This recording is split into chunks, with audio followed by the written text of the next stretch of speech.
My name is Michael Moore, and I am a program director at the United States Energy Association. I'm a managing partner in a group called East-West Strategic Advisors. I also am the program director for the CO2 Carbon Management Workshop part of the CO2 Conference Week, and I've been doing that since 2002.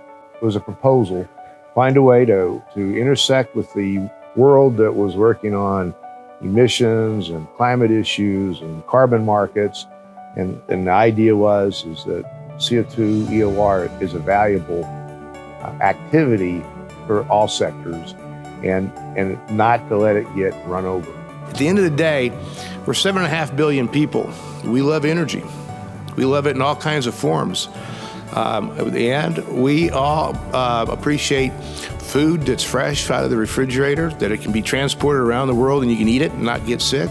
We appreciate medicines that are viable and useful because they're transported and refrigerated and manufactured in sterile conditions and delivered in ways that you don't have to give it a second thought.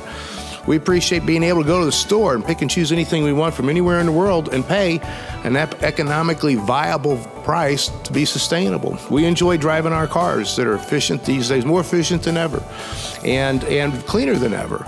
And the energy budget to do that is going to get a lot bigger. And I'm just talking about the folks that have it all. You got about another 3 billion people out there today that don't have any of this. They'd like to have it too. It takes energy. Everybody hits the ground running is another addition to the energy budget. We're going to add 3.5 billion more people by 2050, and they're going to want the same stuff. So when this world says get rid of fossil fuels, you got to smile a little bit because they hadn't done their arithmetic. And when these guys say it's a hoax, you got to smile a little bit because this is so baked into the system now. You can call it whatever you want to, but everybody's addressing these issues and looking over the horizon at what we might have to do.